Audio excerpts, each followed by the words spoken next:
Seja bem-vindo, seja bem-vinda a mais um episódio do Vendendo Valor. E hoje a gente recebeu a Marina Coelho Araújo, sócio fundadora do Casa Advogados, um escritório especializado em direito penal estratégico.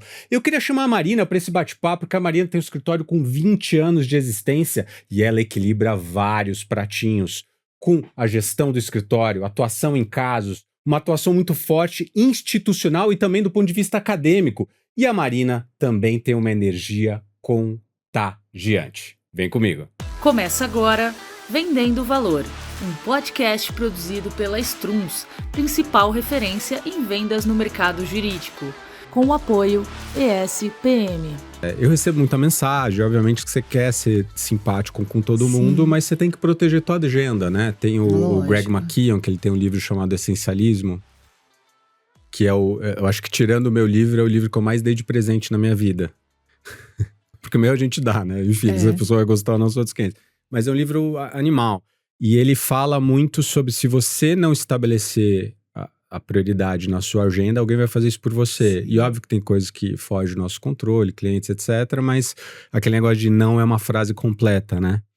E por vezes eu tenho que dar não. Né? Tem que dizer não, ou a pessoa tá querendo me vender alguma coisa, eu não quero, ou a pessoa tá querendo marcar um café, e é muito louco como as pessoas mandam mensagem interessadas nelas, não em mim. O Adam Grant chama de takers. Aquela pessoa que ela vem porque ela quer te chupinhar, ela quer... E sabe, não tem nenhum carinho de, puxa, pensar em como que isso vai gerar valor, como isso vai agregar valor, né? Tá indo lá, eu quero tomar um café para tirar dúvidas com... Não, né? Eu tenho minha vida, eu tenho minhas coisas. E aí eu dei um não desse, porque às vezes a gente fica querendo, ou a gente posterga ou não, só, puxa, eu tô enrolado. Não, você não tá enrolado. Você não tá enrolada. Fala não de cara. E eu falei assim, não, muito obrigado, não. Boa sorte nos seus negócios. E aí eu ia fazer um print disso e falar assim, cara, tem vezes que você não precisa over-explain, você não precisa ficar se explicando, entendeu? Assim, a gente tem muito isso. Eu acho. Eu tenho uma dificuldade imensa com isso. Porque imagina, a minha agenda é uma loucura. É uma loucura. Eu acordo muito cedo. Eu lembro do sol raiando. Exatamente. Você me contando. Eu acordo cedo e eu não tenho espaço entre as atividades. Então eu faço tudo assim, muito contadinho, sabe? Então, você é engolido pela agenda, engolido. E às vezes eu paro e falo, não, agora eu não vou marcar nada na agenda na próxima semana. Duvido. Então, aí a minha secretária que fala, Marina, você já marcou tal coisa, já ela fica me toreando, né? Mas é um negócio, porque também tem um lado, eu acho, Bruno, que é, eu adoro gente. Sim. Eu adoro as pessoas, eu gosto de conversar, eu aprendo sempre. Então é um negócio que pra mim, fala assim, nossa, tudo é muito legal, sabe? Sim. Então me dá prazer fazer, eu vou. Então isso daí acaba que em determinado momento você não tem mais tempo. E ontem eu tava vendo a sua newsletter. E eu fui lá pra ver o TED animal, daquele Board and Brilliant. Eu amei, porque é um negócio assim, ontem eu fiquei à tarde refletindo sobre isso, porrada, sabe? Né? Porque é um negócio muito importante, eu acho, né? Sim. Ainda mais quando você tá eu já tenho 25 anos de carreira, né? Tô 25 anos formada, trabalho nessa área, então já tenho bastante bagagem, né? Experiência e tal. Então, quando você tá nesse lugar, é importante você estar ali e pensar no que você tá fazendo, né? Porque você acaba virando uma roda viva, né? Que você fala, putz, mas como? Por que eu tô aqui exatamente, né? Então isso eu acho que é bem legal. E como fazer, que é o que ela coloca, né? A questão de você ter tempo pra refletir sobre as coisas, né? Pra entender, pra colocar que coisas que aonde você quer colocar determinado assunto, né? E a gente se vê o tempo inteiro, ainda mais na nossa área, que é criminal, tudo é urgente. Sim. Tudo é urgente, é agora que eu preciso. Hoje mesmo, eu tava refletindo sobre isso de manhã. Uma cliente mandou mensagem e falou, olha, tem uma pessoa que vai te ligar, que tá com um problema. Ela tá nos Estados Unidos, ela tá muito nervosa e tal. Eu falei, tudo bem, me manda mensagem. Aí a pessoa, olha, eu tô com esse caso, eu preciso fazer uma reunião. Eu falei, ok, vamos fazer uma reunião. Ela, você pode agora? Eu assim, na hora me veio tudo que eu tinha refletido ontem. Ela falou assim, não, agora eu não posso. Sim. hoje eu já tenho a agenda completa. Claro. Então, a minha secretária vai te ligar e a gente vai marcar um horário. Uhum. Só que isso é uma coisa que, assim, pra criminalista é duro de falar. Dificílimo. Porque eu, na hora, fiquei pensando, peraí, o que eu consigo remanejar pra falar com a mulher agora? Sim. Esse foi o meu primeiro instinto. Sim. E depois eu falei, não, isso aqui não é prisão. A pessoa está fora do Brasil. Uhum. Não tem nenhuma urgência. Eu não vou remanejar minha agenda e fazer esse negócio agora. Eu não preciso. Sim. Então, isso é uma coisa que a gente tem que treinar. Total, barriga no balcão, Má. Você sabe que eu tô lendo um livro, apesar é engraçado, né? Assim, eu tenho uma filosofia que se... Bom, primeiro que eu aprendi a abandonar livro quando eu não tô achando bom. Eu não aprendi ainda. Eu aprendi. Ah, Sabe por quê? não consigo. Sabe por quê? Porque eu fico repensando o seguinte, eu falo assim, cara, que nem filme ruim. Eu falo, tá me roubando tempo de uma leitura boa. Mas, tudo isso pra dizer que eu também tenho um sarrafo baixo, no seguinte sentido. Se o livro me traz insight, ele não precisa ser inteiro bom. Eu não preciso concordar com tudo que a autora tá trazendo. Mas se, puxa, e esse assim, tem partes que eu acho muito extremista, mas eu tô no meio dele. Chama Pensamento Eficaz. E ele fala, ele se apoia em várias pessoas que eu já tinha lido antes, né? E ele fala muito sobre esse piloto automático nosso. Total. De você não, né, esse negócio de entre, né, o estímulo e a reação, você tem que criar um espaço na medida do possível, porque senão você continua repetindo erros e sem reflexão, você não reflete. Então, assim, eu penso muito nisso, sabe? Eu vou tentando cavar pequenos momentos na minha agenda. Muito louco, por exemplo, na academia. Eu não ponho fone, eu não fico no celular. Porque eu falo, puxa, tem várias vezes que eu tô parado entre um exercício e outro, sabe? E tô pasmando. E sem estrutura, assim, tô simplesmente pasmando. Então, eu vejo a beleza, por exemplo, escrever conteúdo. Se eu não bloqueio a minha agenda ativamente pra falar assim, puxa, por exemplo, esse final de semana eu vou estar sozinho, que minha esposa vai com as amigas pra uma viagem, e eu tô sem meus filhos porque eu sou separado, eles ficam um final de semana assim e não. E eu falei, nossa, aí é a empolgação do nerd, né? Eu falei, nossa, que eu vou fazer? ler tanto. Não, eu vou ler aquilo, aqueles negócios, tal, não sei o que lá. Porque pra mim é gostoso, mas de novo, se eu não bloqueio um tempo mais tranquilo pra fazer isso, tudo fica atropelado. Então, por exemplo, a newsletter, eu tenho que bloquear tempo, que eu gosto de fazer. Sim. Mas eu acho que a gente vive num mundo hoje, é uma tese, tá? Que eu acho que além disso que a gente tá falando da reflexão e a gente não cair só nesse piloto automático e a gente, é aquele negócio do avião, né? Se o avião começa a ir 2 graus para a direita, no tempo aquilo é uma distância muito grande. Então você tem que ir meio que ajustando rota. Sim. E se você não pausa para ajustar a rota, você acaba caindo nos mesmos erros ou enfim, nas mesmas armadilhas, né? Então, eu acho que nesse mundo que a gente está vivendo, um grande diferencial vai ser a curadoria das coisas. Porque o problema não é falta de informação. O problema é excesso dela, né? Sim. Então, como a gente está bombardeado por informação, eu acho que parte do meu trabalho é ajudar a fazer sentido desse negócio que está rolando, entendeu? Então, puxa, se eu não considero que é parte do que eu faço sentar, estudar, olhar, pensar... Como que você vai passar isso pro outro? Como que eu vou passar isso pro outro? E de uma forma... eu acho que... Eu tava discutindo hoje de manhã nesse café que eu tava falando pra você... Que eu... Assim, você pegar... Assim, porque você não tem uma metodologia de vendas consultivas para o mercado jurídico. Isso não existe. Você tem até um livro que vai sair agora em 2025, no primeiro semestre, que vem de uma pesquisa de Harvard, né, que eles chamam o Activator, né, vai chamar The Activator Advantage, que é em serviços profissionais, ou seja, ele dá uma afunilada um pouquinho. Mas mesmo assim, apesar dele traçar comportamentos e ter metodologia, ter pesquisa, não é que você criou-se uma metodologia de vendas para o mercado jurídico, você tem para B2B. Né? E aí você tem que ir puxando o que é bom de cada uma e fazer esse depara, porque eu também marretar o que os outros mercados estão fazendo, não vai fazer sentido. Não vai funcionar. Então, eu acho que essa questão de criar o espaço entre o estímulo e a reação, entre o estímulo e a resposta, é algo que tá me marcando muito, assim, porque eu falo, puta, cara, como eu também às vezes caio nesse hamster wheel, sabe? Nesse negócio de você ir girando. E aí eu até te perguntar se você tá falando de rotina, porque você tem várias caixinhas, né? Sim. De atuação institucional, de veia acadêmica, vocês 3, eu sei que vocês têm mais um sócio, mas eu conheço mais, né, o Zacles e a Helena, vocês têm uma... Como é que você mantém a sanidade mental no meio de tudo isso, assim, como é que você enxerga? Você falou, eu tenho uma agenda casadinha, assim, como é que é pra você essa... Eu sou muito disciplinada, assim, com as questões do tempo. Então, e eu sempre acreditei que a advocacia tinha um tripé. Tá. Que é o dia a dia, né? Que é você ir lá e fazer o processo e falar com o cliente e tal. A perspectiva coletiva, que é a atividade institucional, né? Tá bom. Eu acredito que isso faz parte da advocacia, né? E a perspectiva acadêmica. Então, desde que eu me formei, eu pensei nesse tripé. De alguma forma, eu organizei a minha carreira assim. Então, assim, eu sempre tenho essas 3 coisas. E deu muito certo em relação a… Primeiro, eu comecei a parte acadêmica de uma forma mais intensa, né? Então, quando eu saí da faculdade, eu já fui pro mestrado, e daí já fui pro doutorado, fui pra Alemanha. Então, já fiquei muito próxima dessa parte acadêmica. E desde que eu voltei da Alemanha, que foi 2004, eu dou aula.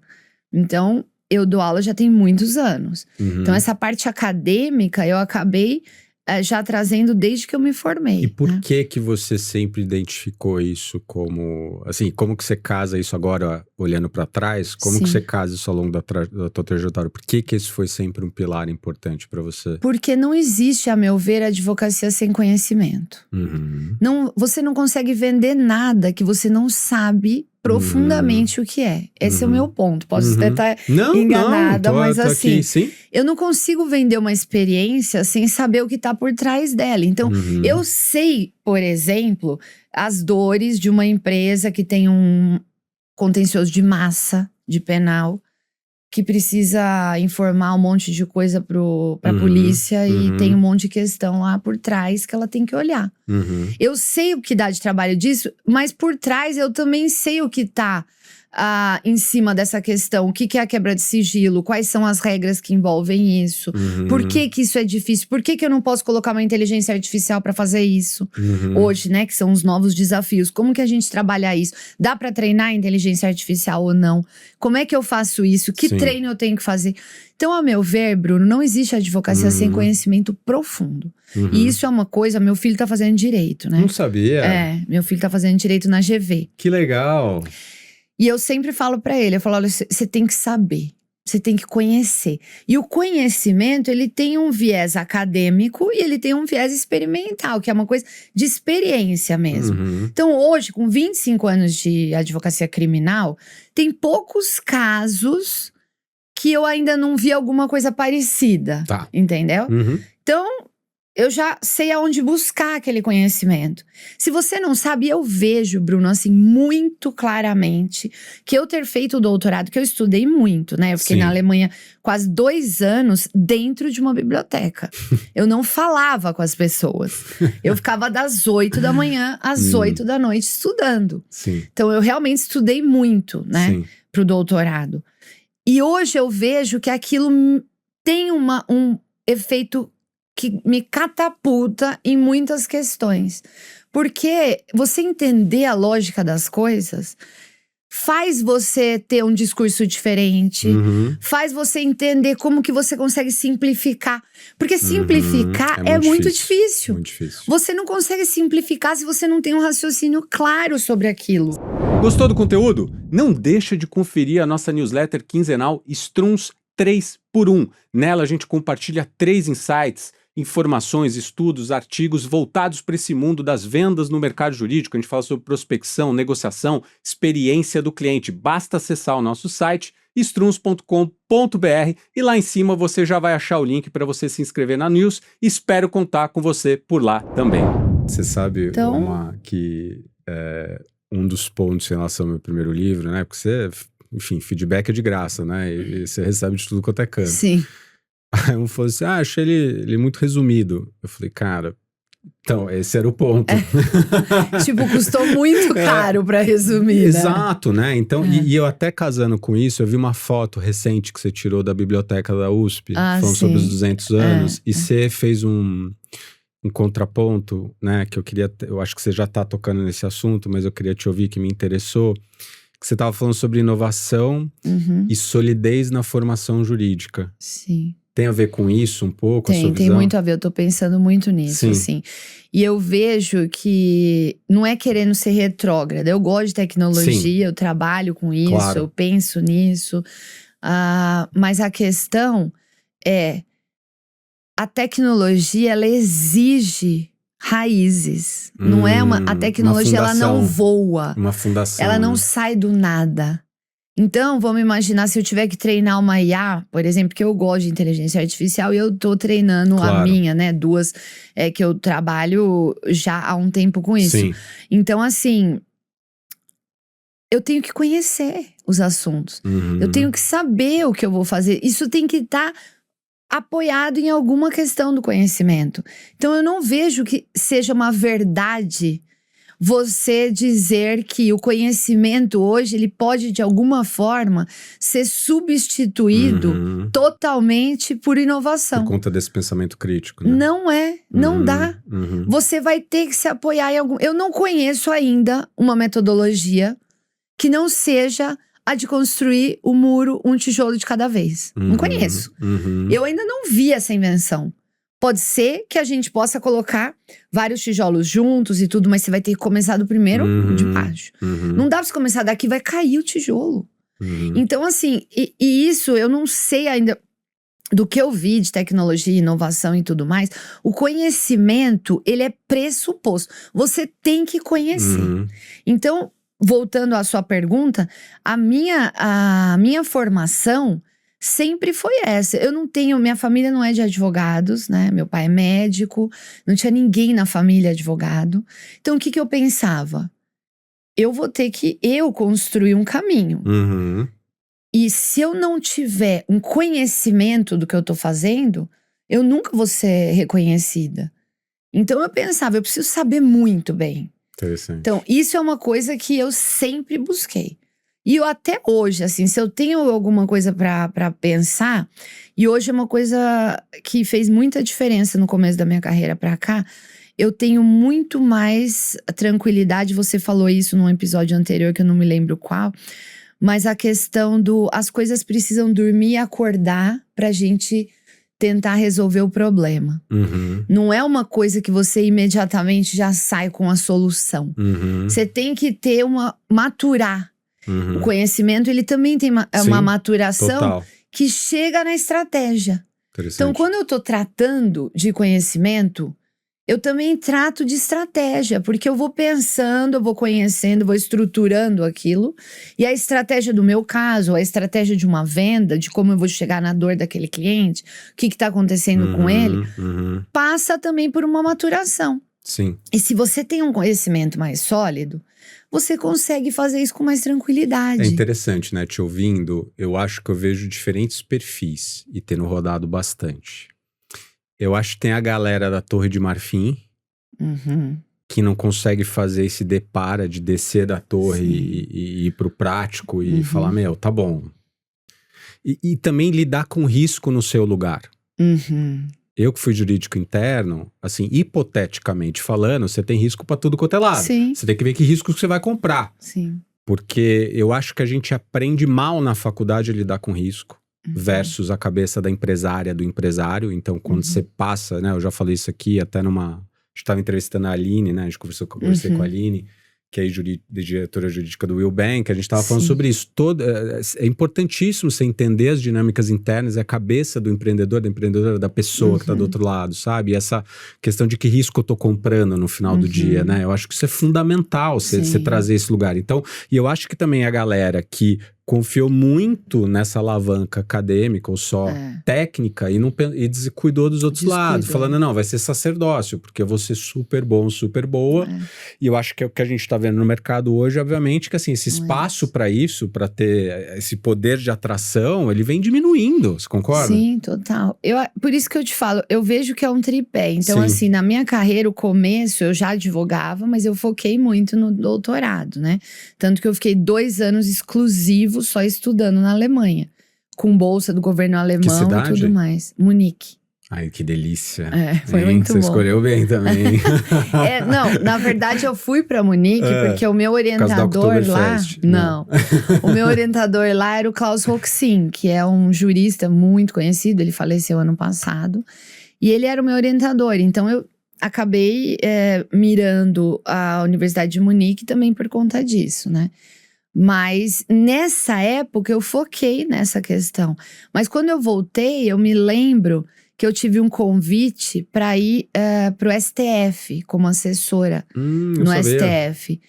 E eu balancei, mas eu falei, naquele momento eu falei, não, agora eu vou focar na advocacia. Sim.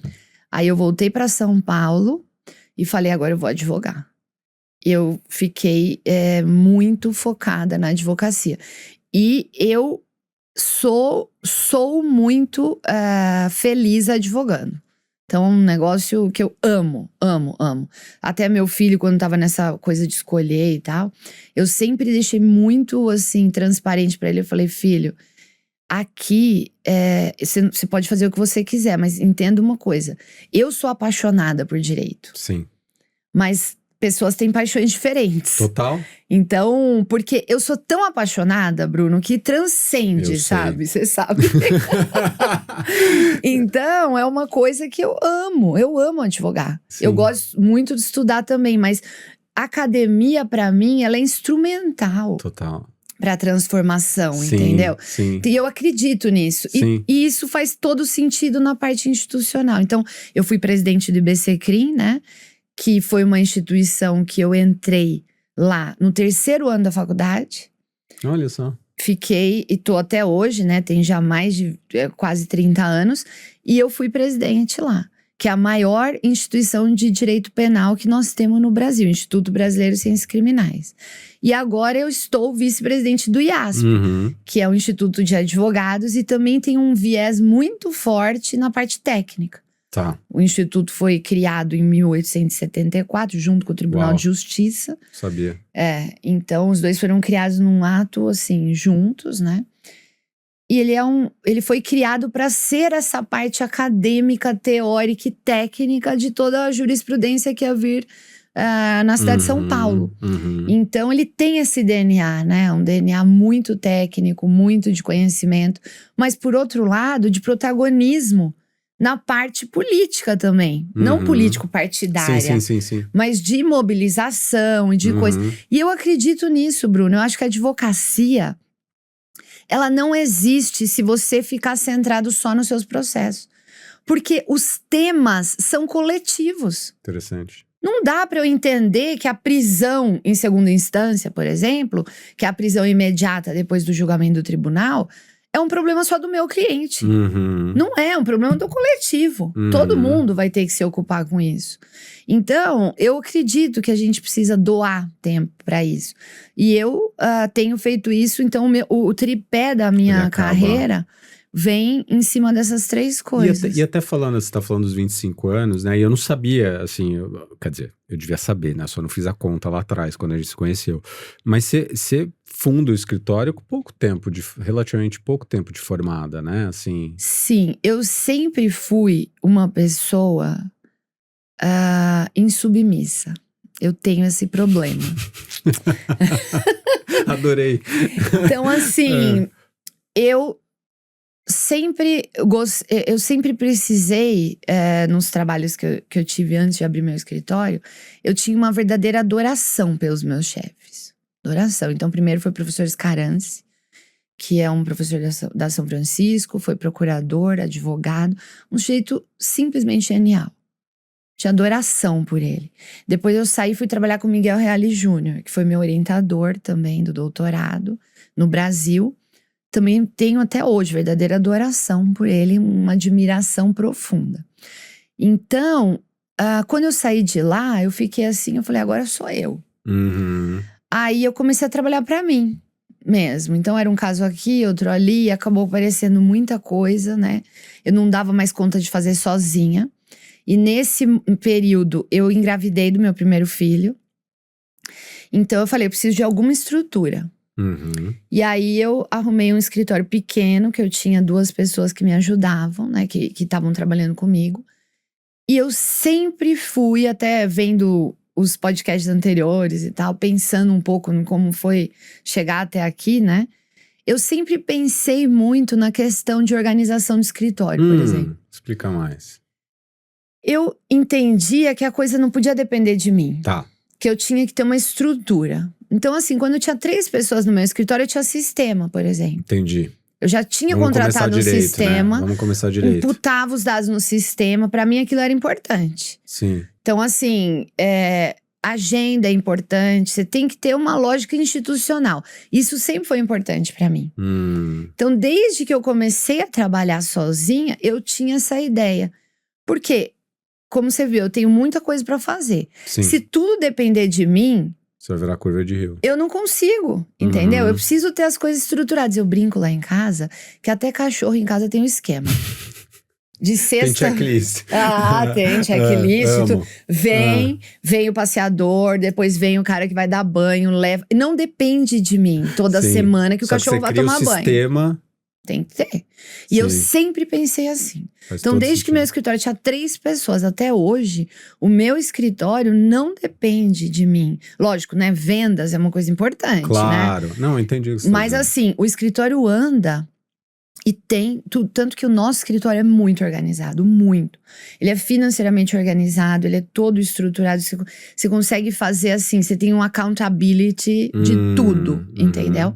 Então, isso é uma coisa que sempre me preocupou. E nessa de quase 2 décadas, né, de trajetória, e olhando para trás esse documentário, o que você acha que foram, não sei se errados, é difícil de falar errado, né, conselhos equivocados ou tropeços que você fala, puxa, isso aqui a gente aprendeu, né? Porque eu tenho uma birra com a gente olhar só a manchete, né? Eu acho que hoje a gente tem uma glorificação do imediato, né? Que foi fácil, que foi não sei o que lá. Eu acho que poucas pessoas falam sobre os tropeços, né? Eu até tive um feedback, e saber ouvir feedback é super importante. Eu acho que foi depois da primeira turma aqui na SPM. Daquele, foi anônimo, né? No vieram falar comigo e falou assim: o professor só conta as histórias de sucesso. Eu falei, cara, porque na minha cabeça, obviamente eu tô trazendo pra vocês aquilo que deu certo. Porque eu quero que vocês repliquem o que eu vi mais dar certo. Mas eu falei, nossa, ele tem razão.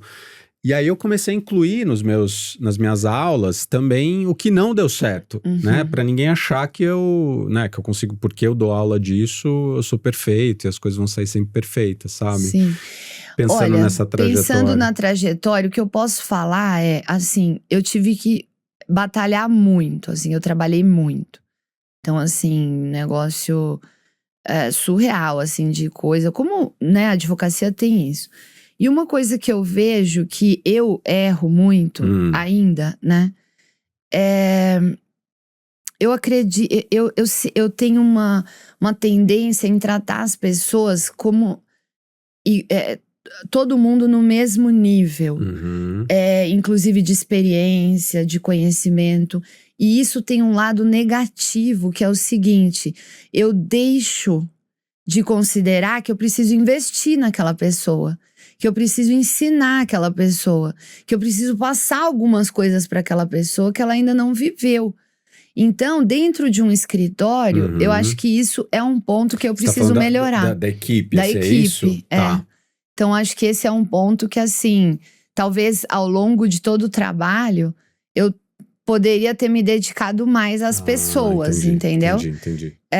Ter dado mais atenção ou ter ficado mais próxima. Porque na correria do dia a dia, que você tem muita coisa, você joga aquela situação e vamos andar pra frente, né? Então, acho que esse é um ponto que eu vejo, assim, olhando pra trás, né, nas perspectivas é sempre mais fácil, né? É sempre mais fácil. Mas é óbvio que eu entendo que eu poderia ter feito isso de uma forma diferente, sabe? Em vários pontos. E você sente que teu próprio estilo de liderança e gestão, ele foi se moldando, né, modificando ao longo do tempo? Como é que você foi sentindo isso? Assim? Sim, eu gosto muito de gente, né? Isso, como eu por falei. Isso que eu então, assim, eu gosto de gente, eu gosto de saber da vida das pessoas, eu sempre me ocupo, assim. E uma coisa que o Sérgio falou aqui, que eu me identifiquei muito, eu não tenho nenhum interesse em trabalhar com pessoas que não estejam felizes. Então, assim, eu quero que as pessoas estejam felizes. Vou te dar um exemplo. Eu tive uma advogada recente que trabalhou comigo. 2, na verdade. Um ficou 8 anos, um sujeito espetacular, ficou desde estagiário comigo e tal. E a gente indo, vamos lá. Ele falava, acho que eu não gosto disso. E eu falava, calma, você precisa entender melhor e vamos pra frente. Até que ele falou, não, eu quero trocar, eu vou fazer filosofia. Sim.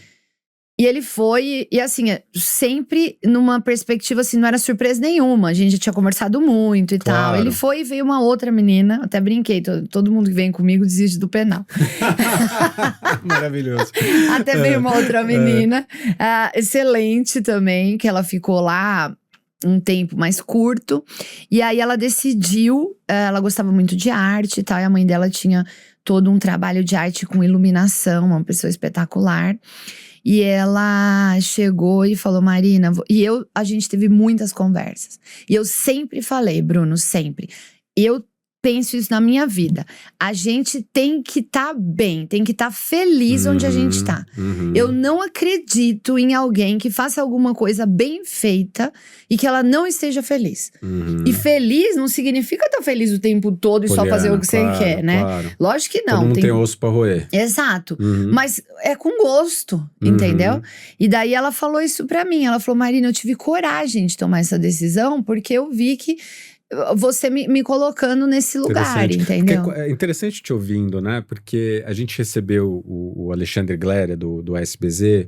Foi até um episódio duplo que a gente fez, porque eu adoro eles, assim. E a Gabi, claro, que é a CFO do escritório, também veio, também é sócia. E eles trouxeram um conceito que eu nunca tinha ouvido, assim. Achei super interessante, que eles estavam falando… Eu não lembro como que a gente entrou nesse assunto, eu não sei eu não cheguei a usar o termo retenção de talento, ou eles viraram e falaram sobre liberação de talentos. Então eles estavam falando um pouco disso, que puxa… E pensando, eles não disseram isso, agora é eu que estou dizendo. Eu acho que tem por vezes até um ato de egoísmo. Você não acha? Total. A gente não quer, né? Porque você fala já o trabalho que vai dar. Exato. Você imagina, esse menino foi comigo 8 anos, assim, um sujeito turnover que machuca.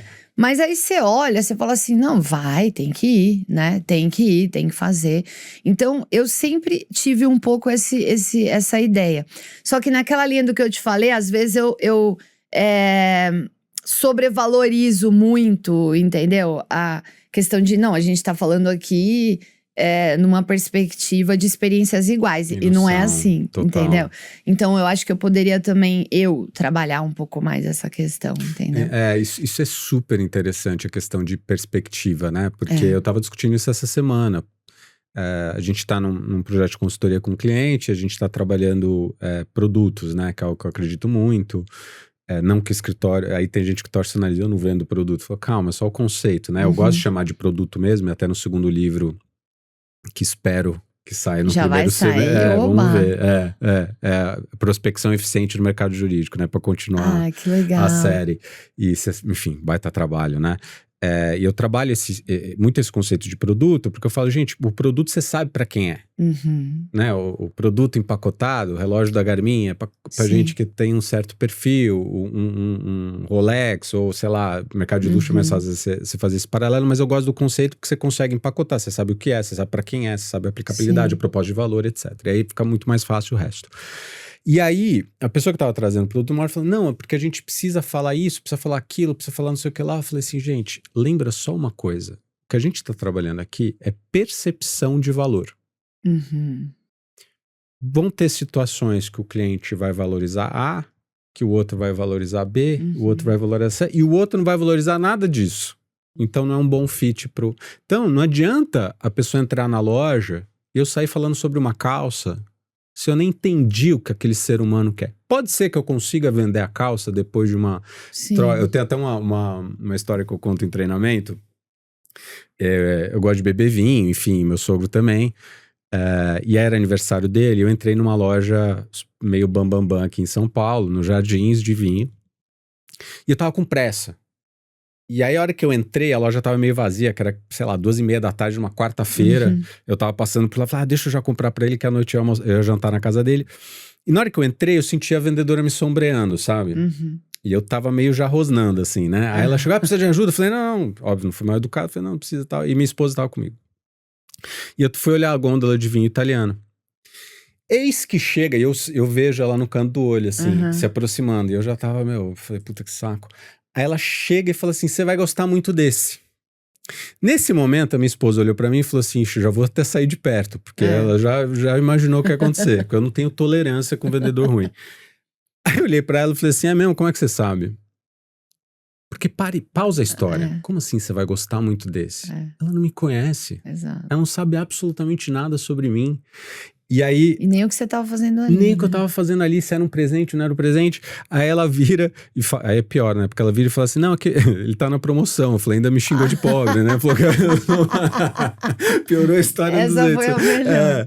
Então, assim, eu acho que essa questão de percepção é um negócio que me pega muito. E eu também caio nessa armadilha, assim, seja por vezes, até na nomenclatura das coisas que eu tô trazendo. E eu não acho que isso é um lugar de diminuir, mas de validação. Sim, validar. Eu preciso entender de que lugar você tá vindo, né? Da onde isso tá acontecendo, sabe? E a percepção do outro, né? Então, acho que esse é um ponto relevante.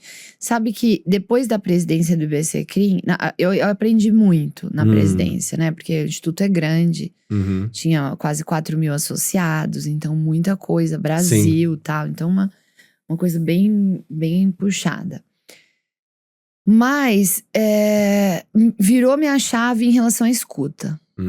Virou minha chave. Que é meio intangível às vezes, né? Escutativa, né? Não, é tão escutativa. Que escutativa? Eu sempre fui... né? Virou minha chave. Então assim, Mas o que te fez? Por que virou sua chave? Porque eu fui colocada, Bruno, numa posição... Porque teve uma eleição, tá? Eu fui eleita presidente, foi uma eleição muito acirrada. Tá.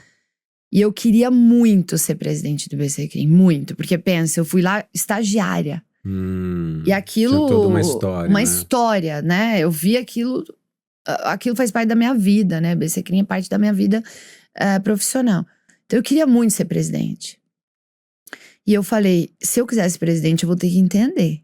Preciso entender… Como é que é esse… Isso aqui, xadrez, né? Aqui. E foi curioso, porque eu tava sentada, era pandemia, tava sentada fazendo uma banca de doutorado online. Manda uma mensagem, o Toron, pra mim, dizendo assim, Marina, olha o que saiu hoje no jornal, porque tava tendo uma briga interna no Instituto. Olha o que saiu hoje no jornal, a gente tem que fazer alguma coisa, o Instituto vai acabar se continuar essa briga. Vamos fazer alguma coisa pra eleição. Falei, Toron, eu tô numa banca, eu te ligo na hora que eu terminar. Beleza. E eu já tinha sido candidata uma vez a vice-presidente, perdemos, e aí ia ser a próxima. Aí eu liguei pra ele, ele falou, não, a gente tá pensando aqui, eu não sei o quê. Eu falei, Toron, tem uma coisa que é o seguinte, eu vou, mas só se for pra eu ser a presidente. Eu só vou me mexer se for pra eu ser a presidente. Ele falou, eu já fui presidente. Eu falei, você pode ser meu vice? Ele, posso. Eu falei, então vambora. Em 2 dias, eu fiz a chapa e inscrevi, porque era o prazo. E aí começou a campanha. E aí essa campanha foi a campanha que me deu a chave da escuta. Porque ali a gente teve muitos problemas. E eu tava um pouco afastada do Instituto. Eu falei, se eu não entender o que tá acontecendo aqui, eu não vou conseguir ganhar essa eleição. Então eu fiz, olha, uma reunião atrás da outra, ouvindo todo mundo. Ouvindo todo mundo. Eu parava e falei, me conta. Fala, e não sei o que, eu tenho cadernos e cadernos escritos. Mesmo que você não concordasse. Nunca, nem um pouco de concordância disso, nem passar pela minha cabeça. Eu queria ouvir. Interessante. Entendeu? E isso foi uma coisa que me ajudou muito também durante a gestão. Eu não tenho dúvida. Porque a nossa diretoria é uma diretoria bem heterogênea. E no primeiro dia de coisa eu falei, aqui todo mundo vai ser ouvido. Ninguém precisa concordar com o outro, mas a gente vai ser ouvido. Então, isso é uma coisa que eu vejo que, pra mim, foi um aprendizado enorme, gigante. E hoje eu consigo escutar com muito mais facilidade do que eu escutava antes. É um músculo, né, Má? Assim, é interessante isso. Eu tenho eu caso sempre a minha aula meu treinamento de negociação com comunicação. E óbvio que vendas também, obviamente, está entrando, mas eu acho... Porque se você for ver, muitas vezes o conflito... E negociação em amplo sentido. A gente negocia o tempo inteiro, né? Com filhos, com pares, com liderados, lideradas, autoridades governamentais, né? Você está negociando o tempo inteiro, juiz, você está negociando o tempo inteiro. Então eu falo que é a mais hard das soft skills, né? A negociação está em tudo, assim, tá até numa venda. E venda eu também enxergo, mas eu sou envezado, porque eu acho que vender ideias, né? Você está vendendo uma ideia, então venda também acho que está em tudo. E tem um episódio que eu sempre brinco quando eu vou falar sobre essa questão de comunicação, que eu amo, é uma piadinha besta, que é o pai conversando com o filho, né? E aí eu faço todo um cenário, né? Porque tem o storytelling, eu mostro uma foto de um pai na praia com o filho e tal, eles olhando, aí o pai, puxa, filho, que vista linda, né? E aquele negócio de criança, que você tá falando sobre um negócio, eles vêm do nada e falam um negócio completamente nonsense, assim, sabe? E aí o filho fala, pai, o que é virgem? Aí o pai olha assim, fala, pô, aí começa a se enrolar todo, né? Não, porque a flor, porque a abelha, porque a cegonha, porque não sei o que tem, né? Aí o filho fica olhando pra ele e fala, pai, mas o que isso tem a ver com azeite? Isso, gente, né? pra mim é muito isso. Como a gente engata a quinta às vezes e vai nela sem dar um passo pra trás. E aí o meu ponto em negociação é que boa parte das vezes os conflitos não vêm de falta de concordância. Eles vêm de falta de entendimento. Total. Tanto que uma frase muito comum em briga de casal é: você não está me entendendo. Porque realmente não está. Enfim, eu brinco, né, que eu tô no segundo casamento, eu falo pra mim, você não pode se divorciar de mim, porque aí o problema vai começar a ser eu, entendeu? Senão eu vou virar o Ross do Friends e eu já tô indo pro terceiro. Eu falei, então, pelo amor de Deus, você fica comigo. Dizem as más línguas que o terceiro é o melhor casamento. Eu tô no primeiro e vou ficar nesse. Não, eu tô amando o segundo, enfim. E o primeiro me deu os 2 meninos, então, enfim, tudo maravilhoso. Mas eu acho que uma coisa que eu fiquei muito ligado foi essa questão de comunicação mesmo, sabe? Porque eu vejo quantas vezes a gente tá... E o Charles Duhigg fala um negócio muito interessante, que é o cara do Poder do Hábito. Ele lançou um livro que chama Super Comunicadores. Ai, não conheço. Excelente, excelente. E ele fala um negócio que muitas vezes a gente tá tendo conversas diferentes, que é esse caso do azeite. Completamente diferentes. Sim. E às vezes é esse desvio de rota, de num lugar a gente se perdeu. E aí você começa a entrar no que o cara do pensamento eficaz, agora juntando os 2 livros que eu não tinha juntado ainda, né? Isso é quase um exercício terapêutico. O cara fala um negócio muito interessante, Mark, ele fala que por vezes a gente entra em modo sobrevivência quando a gente está defendendo um argumento. Porque o que ele traz é que esse nosso cérebro reptiliano, ele também é tribal. Então, pertencer a uma tribo é um negócio muito importante do ponto de vista da sobrevivência. Se você não está numa tribo, você vai morrer. Basicamente, a tribo se protege. E a tribo tem valores parecidos. Então, muitas vezes, quando a gente está discutindo, eu acho que esse é um grande problema hoje, porque criou-se várias pequenas tribos. Você tem que defender a tribo. Você tem que defender sua tribo, entendeu? Então é quase um instinto de luta ou fuga. Sim. Você vê vermelho e vai embora. E vai embora. E eu acho que a gente tem muito essa coisa da comunicação ser algo ativo, né? Então, boa. quando você se comunica, é quando você tá falando. Não. Você tem também uma coisa de escuta. E aí eu vou te dizer mais uma coisa que é quase um processo terapêutico, mas você me provocou, porque vir aqui me fez desde uma semana estar olhando um monte de coisa e tal. Então isso foi muito legal. E eu tô num momento que é escutar também diz sobre escutar a minha pessoa. Isso é tão difícil. Entendeu? Porque é muito fácil. Você, veja, eu tô há 25 anos nessa carreira, eu conheço o que eu tô fazendo, eu sei. Eu conheço as pessoas, eu sou vice-presidente do IASP, eu sei com quem eu falo, com quem eu tenho que fazer. Internamente eu tenho uma coisa que eu gosto de liderar. Tá, mas o que Marina tá falando nesse cenário todo? Voltando um pouco pro começo até da nossa conversa. Assim, vamos dar uma pausa entre ação e reação pra entender, assim... Eu tô me escutando? É louco, porque né? em algum momento você se escuta quando você começa. Então assim, eu tô aqui, eu falei pra você, olha, eu tenho esse tripé. Esse tripé de alguma forma ele continua fazendo sentido pra mim. Mas e várias outras coisas que estão nesse cenário? Uhum. E várias outras questões. E isso é um processo que quando você vai vender, na minha percepção, você tem que estar com isso muito afinado. Uhum. Porque senão você acaba não conseguindo enraizar a sua comunicação até. Total. Porque ela não tá saindo, ela não vai, entendeu? Tem um livro do Bill Ury, do William Ury, que é Getting to Yes with Yourself, que é o cara do ganha-ganha, da negociação ganha-ganha, né? Como chegar ao sim, né? E o como chegar ao sim com você mesmo, que tem muito a ver com isso também, né? E outra, né? Eu acho que nessa linha, não tinha parado pra pensar nisso, você também entra num lugar de não fit. Isso. Você não vai encaixar com todo mundo. É isso. E essa é por vezes a dificuldade que a gente tem de navegar. Porque eu falo assim, nem toda oportunidade que passa no seu escritório você tem que fechar. E o outro pode também pensar assim, né? Eu tô aqui repetindo o episódio do Sérgio, porque eu gostei muito dele. E ele falou de um caso que ele tinha certeza que ele ia pegar, que coisa, ele não pegou. Aquilo faz parte também de uma coisa que você vai se entender. Porque, veja… Como não, né? Como não? Como não me quer, Como né? não me quer? E tudo bem pra mim isso, Sim, quer dizer, entendeu? Mas é um processo ficar tudo bem pra mim. Sim, mas é o que eu tô te dizendo, eu vejo isso como a última ponta, porque veja, enquanto você tá ouvindo os outros e você tá assim, nossa, vamos ver o que o outro vai e tal, na hora que você fala, eu tenho que me ouvir e eu vou ter que reconhecer em algum momento que não fite isso, que não fite aquilo. E eu acho que você tem um negócio que me chama muito a atenção. Assim, óbvio, a gente já se conhece faz tempo. Mas eu vi uma palestra tua de uns 2 anos atrás, no Instituto Baiano de Direito Processual Penal. Sim. Bom, primeiro eu quero saber qual que é a sua esquina favorita em Salvador, que você abre o discurso falando isso. Eu tô indo pra lá quarta-feira, assim, eu preciso estar lá de vez em quando.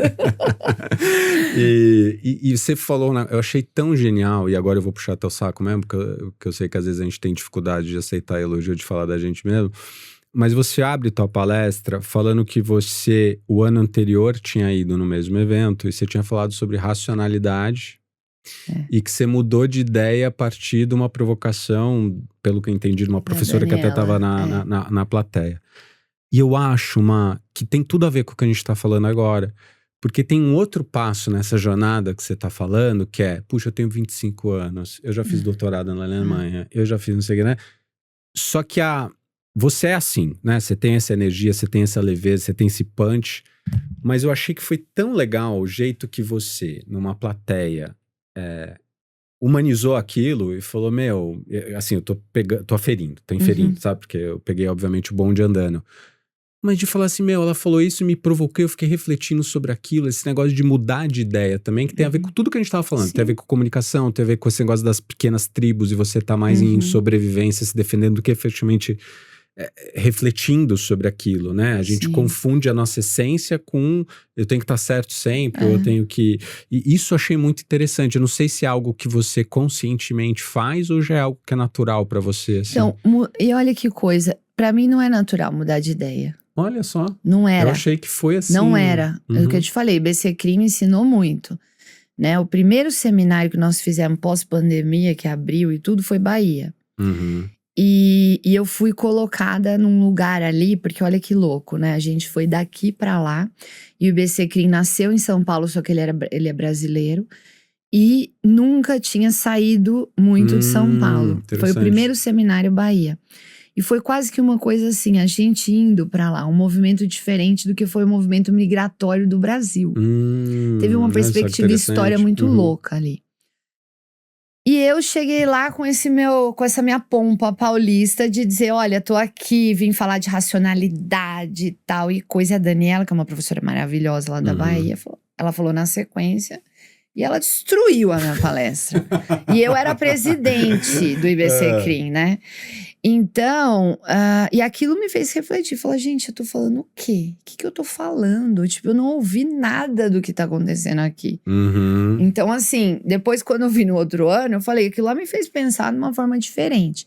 Então, o que eu vejo pra mim não era natural mudar de opinião.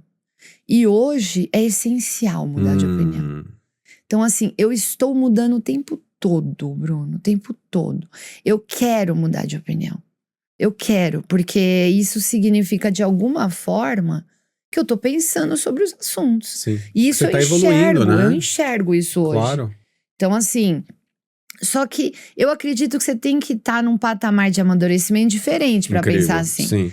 Porque senão você fica inseguro, né? Você fala, não, deixa eu defender minha tribo aqui, porque tem uma coisa por trás, né? Uhum. Quando você fala, não, deixa eu mudar de ideia, porque não é isso, você entende que você não tá deixando a sua tribo pra trás, né? Uhum. Ela continua com você, mas você tá numa coisa de desenvolver, de evoluir, de pensar. E trabalhando, olha como esse tripé faz sentido, porque quando você trabalha em instituições e percebe muito que você vai ter que entender coisas que você nunca entendeu, Uhum. e sem ficar julgando, sem ficar dizendo isso é pra cá ou pra lá, sem um moralismo barato de coisa, você tem que olhar mesmo pra questão, entender o que tá acontecendo. Isso daí te dá uma certa vontade de pensar diferente. Fala assim, nossa, eu sempre pensei assim, agora com essa experiência que eu tô tendo, eu vi que não é. Então, assim, hoje eu me sinto muito mais livre para fazer esse tipo de pensamento. Interessante, né? Porque a gente está no processo de construção da terceira temporada, né? Aqui do podcast. A gente sempre faz isso, obviamente, com muita antecedência e tal. E foi muito interessante, porque tem uma pessoa que eu tô convidando, e aí ela escreveu e falou assim: eu acompanho o podcast e não necessariamente eu tenho a mesma posição que você em relação ao assunto tal. Aí ela escreveu no final: você tem certeza que você quer me... Aí eu falei, lógico. Porque eu não tenho problema algum discordar e tudo bem, a gente vai se ouvir. Eu acho que essa capacidade, que tem tudo a ver, a gente vai puxando esses ganchos e a gente volta a falar nisso, né? E a gente, e é louco isso, porque eu acho que um grande trabalho que eu tenho que ter hoje é, puxa, tá bom, a gente atua 95% em mercado jurídico.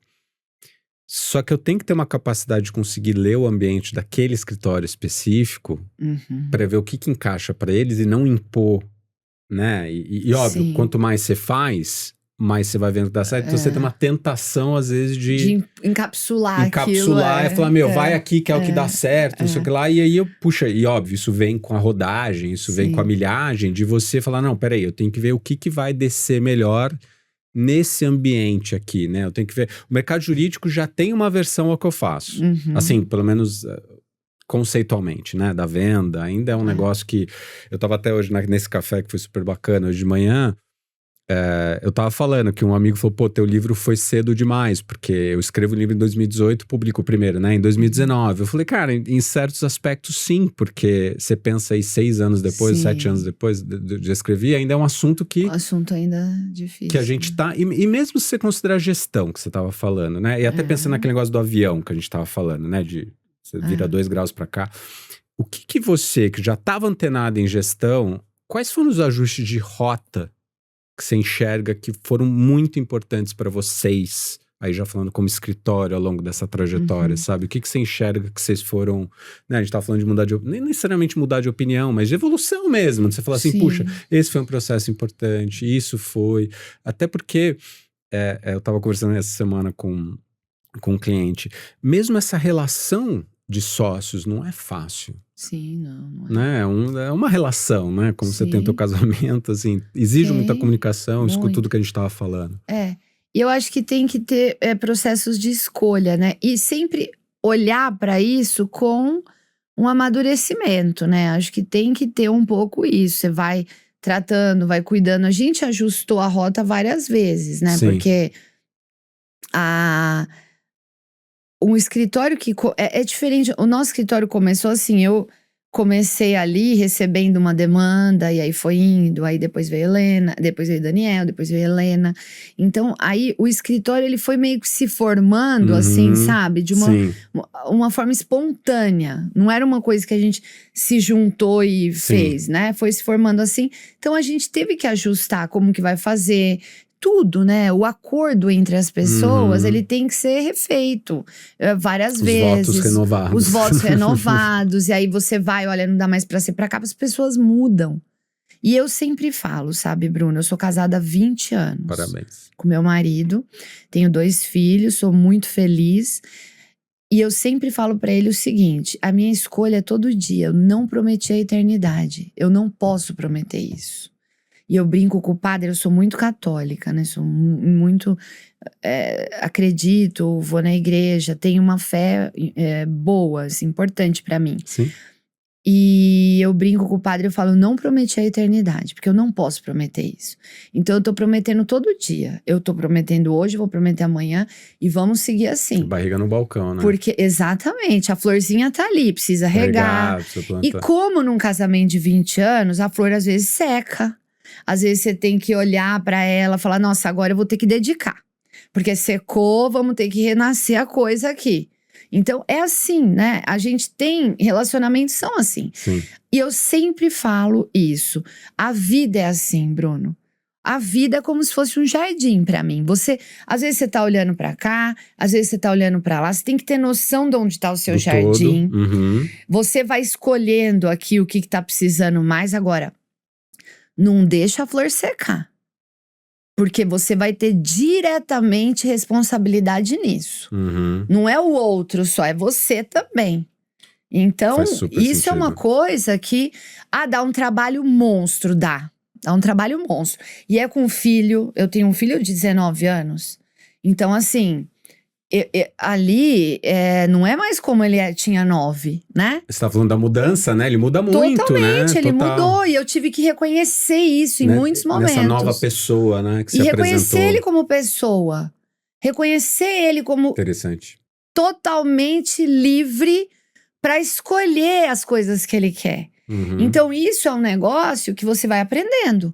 E tudo, né? Acho que quando você tá dentro de uma sociedade é assim também. Então não reconhecer isso é um processo que eu acho que tem. E a gente tem, desde o ano passado, feito um trabalho, até um pouco recuperando o que a gente fez lá atrás, que vocês fizeram com a gente, um trabalho de vendas, porque eu vejo que hoje a gente precisa mudar um pouco o olhar em relação a vendas. Por quê? Porque venda sempre ficava assim, tem que ser a Marina, tem que ser a Helena, tem que ser o Daniel, porque é um negócio que eles são só os captadores e tal e coisa, né? E eu não vejo mais assim. Eu acho que vendas é um processo contínuo de amadurecimento da equipe inteira. Então eu tenho essa certeza, também, sabe? Também. Senão você vai enxugar gelo. Você vai enxugar gelo e assim, não é que eu tô exigindo do outro que ele vá vender ou que ele vá fazer igual eu faço, não é isso. Mas ele tem o espectro dele, ele tem que pensar nisso. Então assim, e venda interna? Eu tenho muitos clientes, né? Como é que eu faço venda interna? Como que eu tô trabalhando isso? Quem tá trabalhando ali? Então, são coisas que a gente acaba, no correr do dia a dia, né, da coisa, esquecendo. Então, acho que dentro do escritório, a gente vai amadurecendo também isso em gestão. Porque quando eu falo pra você daquele tripé, a minha formação não envolveu vendas. Sim. Esse tripé que eu te falei, de alguma forma eu não pensava em vendas. O que eu pensava na minha cabeça? Isso aqui já é minha venda. E não é. Então é óbvio que eu também tive que me desenvolver em relação a essas questões até hoje, né? Acho que ainda tenho muito para aprender nessa área. É isso que eu queria até dar um duplo clique nisso, pensando no criminal, no penal. O que na sua visão, que tem uma bagagem super rica, extensa, né, nessa área, o que você acha, e óbvio, você não está falando de nenhum concorrente, estou falando do mercado e especificamente da sua área de atuação, o que você acha que muitos criminalistas ainda não acordaram? Porque você falou, puxa, né, me parece, né, não estou querendo colocar a palavra na sua boca, que um pouco que você está dizendo, poxa, a gente tem um novo cenário. Sim. De mercado, de cliente, de concorrência, etc. O que você acha que muita gente ainda não percebeu? Eu, assim, me coloco nesse lugar, né? A gente ainda não percebeu toda essa lógica racional da negociação e da venda. A gente ainda não percebeu. Os criminalistas do mercado. Em que sentido? Explica mais. Assim, que isso é um aprendizado. Perfeito. Tem metodologia, tem metodologia, técnica, tem dado, tem sensacional. E eu fiquei essa semana pensando nisso, Bruno, porque eu falei, meu Deus, eles estão falando tanta coisa que eu nunca ouvi falar. Então, assim, você vai lá os autores, eu fui lá ver. os livros e tal. E conversando com meu marido, que ele é do mercado financeiro. Ele já tem muito mais essa visão, entendeu? Ele falou, não, mas esse caso é conhecido, esse livro, ou alguma coisa assim. Nossa, mas isso daí tem outras coisas sobre isso. Então, é um negócio que eu entendo, nós ainda não entendemos isso dentro do nosso processo de gestão. Você acha que foi para uma zona de conforto? Porque a gente viveu aí um certo boom. Não, eu não acho que é zona de conforto, não. Eu acho que é da lógica do trabalho. Entendi. Porque o trabalho, ele é como um trabalho de bombeiro. Então vamos pensar assim, o bombeiro não vende o trabalho dele. Porque na hora que pega fogo, liga o 90 e ele vai, entendeu? Então, ele não precisa ficar falando pros outros que ele faz bem, que ele apaga fogo direitinho, que ele não vai machucar as pessoas, ou que ele faz alguma coisa que, né? Ele não precisa fazer isso. Por quê? Porque todo mundo sabe que o bombeiro vai estar lá na hora que pegar o fogo, entendeu? E é claro que como que esse bombeiro vai ser chamado e não o outro, né? Isso tem a ver com relacionamentos, tem a ver com coisas. Então, a lógica acaba sendo invertida. Não é essa lógica racional de tudo que você coloca aí no seu trabalho, entendeu? É uma lógica que eu sei porque eu tô aqui, porque eu já conheço, porque eu entendo. Entendeu? Entendi. Então, isso não é uma cápsula de minúcio, tá? Não tô falando que isso é uma questão que deixa a pessoa pior ou melhor. Não é isso. É da demanda. Contexto. É da demanda. Só que nos últimos anos, o que a gente tem visto acontecer no mercado? O direito penal, ele não é mais só um direito de trabalho de bombeiro. Interessante. Tá invertendo. No empresarial, a lógica preventiva tá fazendo sentido. Então, o custo é muito grande. O custo é muito alto para a reputação e para... Perfeito. Então, o que acontece? Vamos tentar mexer antes. E aí, a gente tem todo um trabalho. E quando você já tá lá, o número do bombeiro tá lá. Você tá top of mind. Então, top of mind ali. Então, você consegue trazer isso. Mas é lógico que ainda a gente não muda as coisas, né? Para mudar, tem que ter uma coisa muito... Leva tempo, né? Hoje ainda a gente tem muito contencioso criminal como sendo o carro-chefe da advocacia criminal.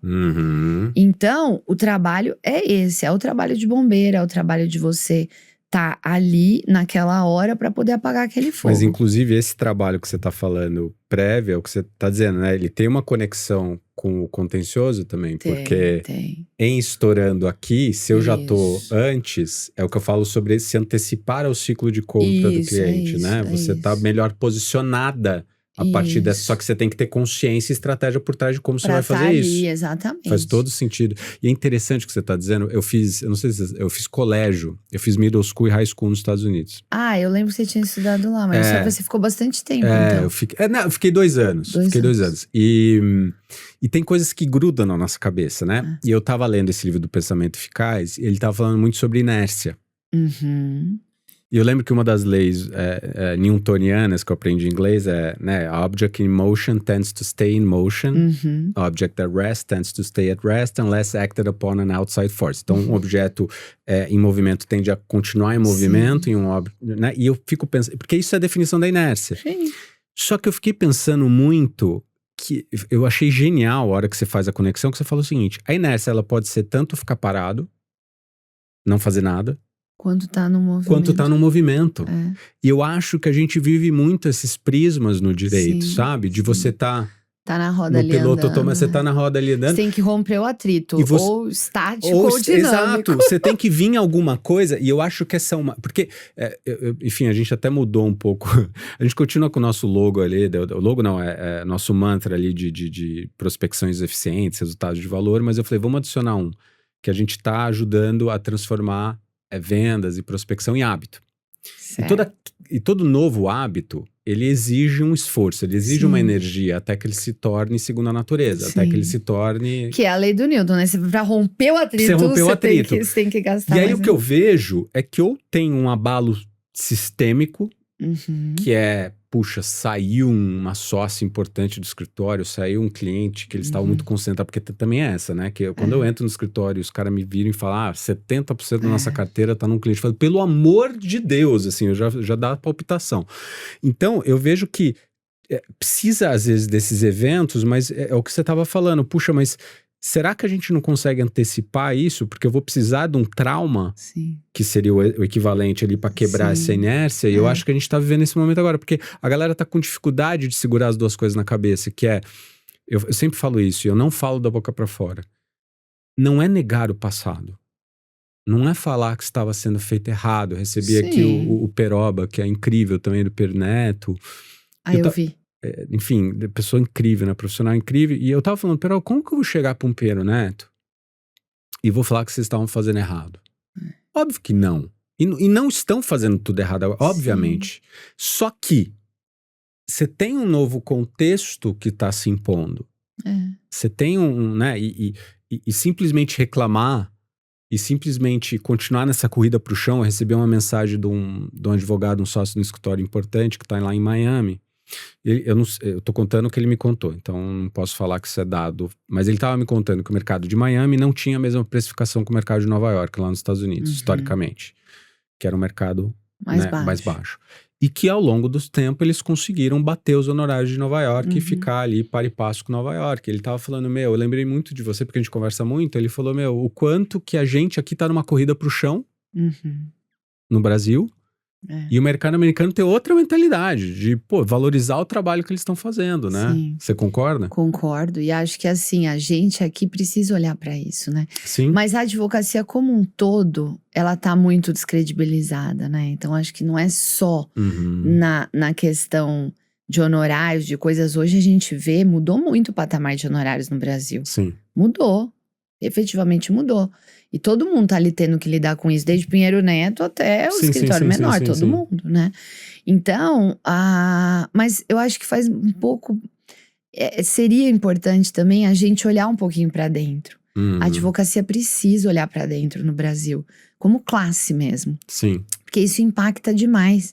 A gente tem muitos advogados, a gente precisa pensar em formação, a gente precisa pensar em estrutura de conhecimento, a gente precisa pensar em trabalho. Você tá falando do sistêmico, né? Não é só olhar o seu próprio umbigo, né? Isso impacta, Bruno, diretamente no meu contrato de honorários.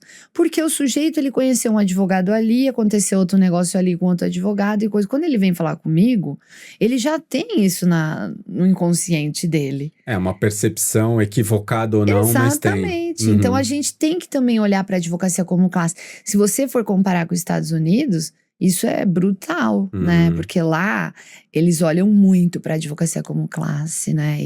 E formação, e questões, e regras de trabalho, regras éticas, né? Que são muito fortes. Então aqui nós também temos, mas a gente tem uma quantidade muito grande de advogado. Sim. Então é um trabalho que a gente tem que fazer constantemente, né? Por isso que eu vejo a perspectiva coletiva, e eu tenho falado muito isso agora. A gente vai fazer umas visitas em escritórios e tudo como IASP, para mobilizar as pessoas, para eles entenderem. Não adianta você ficar aí dentro na sua mesa sentado. Você tem que, de alguma forma, trazer as questões que você vive no dia a dia para a perspectiva do coletivo. Pra gente Se você sobe a barra, você sobe a barra para todo mundo. Exatamente, é isso, entendeu? Você vai trabalhar com mais qualidade, você vai trabalhar num tema que a gente consegue ter um maior protagonismo, porque no Instituto a gente consegue ir lá no Congresso, conversar com o deputado, a gente vai falar no Executivo, falamos com o Tribunal de Justiça. Então né? você faz esse trabalho, aí você consegue melhorar o trabalho de todo mundo, né? Então eu vejo que aqui a gente ainda nós estamos num momento da advocacia que tá muito difícil de lidar com essa falta de credibilidade. E eu acho interessante isso, né? E para vender, né?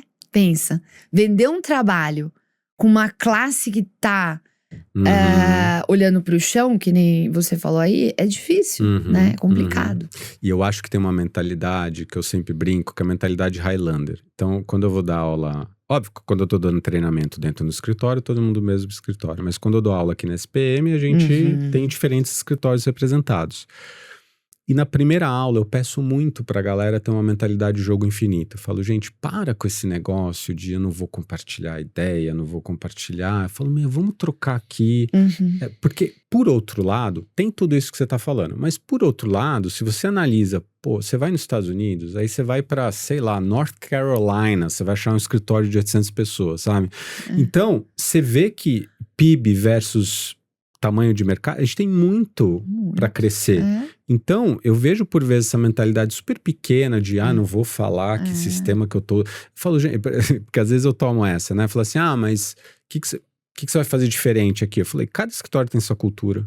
Sim. Cada escritório vai executar de um jeito. As ferramentas estão aí. O jeito que você vai absorver aquilo, o que é ponto forte teu, não vai ser do outro. Então, eu, ainda bem, assim, nas turmas, a gente fechou a terceira turma recentemente, a gente teve muita troca. Sim. A gente tem um grupo de WhatsApp e, puxa, a gente até nessa última turma foi legal, que a galera mandou, eu tô vendo isso aqui, a gente usou esse sistema, a gente não sei o que lá, mandou notícia. Isso é muito legal, né? Eu acho, porque você sai dessa mentalidade como se tivesse um segredo. Óbvio, né, gente? Tudo com razoabilidade, né? Óbvio que você tem suas coisas. Mas entra, às vezes, num jogo tão... Eu lembro de uma passagem... Que fica muito pequeno, né? Eu lembro de uma passagem pra mim que me marcou muito, obviamente eu não vou falar. Eu tomei um cano num almoço, aqueles que você toma há 5 minutos, assim, você já tá chegando no lugar. A pessoa teve uma emergência, coitada, e não foi culpa dela. E aí eu falei, quer saber? Era um restaurante japonês delícia. Eu falei, lá no Itaim, eu falei, já tô aqui, vou comer, vou me deliciar ali com... Aí sentei, eu sempre levo um Kindle na minha mochila, assim, falei, vou ler, né, vou dar aquela espairecida. Momento, falei, vou ter meu momento aqui, porque eu já tinha bloqueado a agenda pro almoço. Falei, bom, Inês é morta. E eu tava sentado, então era um restaurante que ele tinha um sofazão, eu adoro assim. almoçar sozinha nesses momentos. Ai, eu adoro. Eu não sei se eu adoro. Eu gosto. Eu fui no cinema sozinho, não tem nada a ver, né? Mas eu vou voltar aqui. Eu fui uma Depois vez no cinema sozinho. Disso. Aí ele tem um sofazão, aí ele tem mesas assim espalhadas, um restaurante super legal. E eu tava numa mesa de 2 pessoas nesse sofazão e tinham mais mesas de 2 pessoas do meu lado. E tinha um sócio que eu conhecia, de um escritório conhecido, assim, conhecia de vista. Ele tava sentado umas 2 mesas pra cá. E tinha um escritório que a galera tava almoçando todo mundo junto. Aí, levanta o ser humano dessa mesa coletiva aqui, do outro escritório. Dá a volta, para na mesa desse outro sócio, que era concorrente dele, e fala, e aí, você veio aqui receber cliente? Cuidado que eu vou roubar, hein? Aí eu tava lá comendo, falei, o que você tá falando? Aí o cara também não entendeu, sabe? Ficou olhando. Aí ele voltou, sentou. Aí nisso chega, que efetivamente, eu não sei se era cliente, potencial cliente lá do cara. O cara levanta, restaurante lotado, grita no meio do salão. Esse aí não precisa, que a gente já atende. Meu Deus. Eu lembro que eu fiquei olhando aquilo, e assim, é incrível às vezes que eu tô nisso desde 2018, né? Fora, obviamente, do mercado desde 2002, mas fazendo o que eu faço. É incrível como às vezes eu ainda me deparo com essas situações, sendo que assim, e óbvio, graças a Deus é exceção, mas assim, galera, fez faculdade junto, sabe? Até eu tava discutindo falei, tem cliente que te indica? Falei, lógico que tem, porque os caras são amigos, eles não têm necessariamente essa visão. Esse aí é o conceito do inadequado.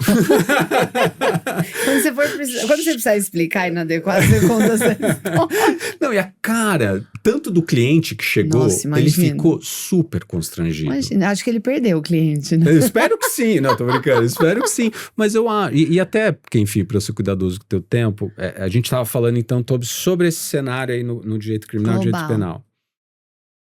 Pra quem tá querendo entrar na área, ou mudar de área, ou quer escolher o criminal aí como sua área, o que você daria de conselho, o que você daria de ponto aí que você acha importante pra pessoa que tá querendo adentrar aí o teu mundo, assim?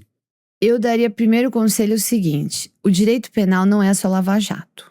Então vamos entender que honorários milionários, como dizem, né, que foi, e caso só, não é o direito penal. Então assim, entrar no direito penal significa pegar o Código Penal de 1 até o último artigo. Tem que entender isso, né? Eu não gosto de fazer júri, eu não quero fazer júri, tudo bem. Mas assim, quando você é advogado criminalista, você trabalha com todos os crimes do Código Penal e legislação especial. Então, isso é uma coisa que você tem que estar bem firme, né? E, além disso, você tem que saber o que você está fazendo.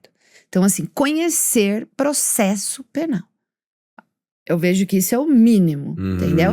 Se você quer entrar nessa área, você tem que previamente entender essas duas coisas.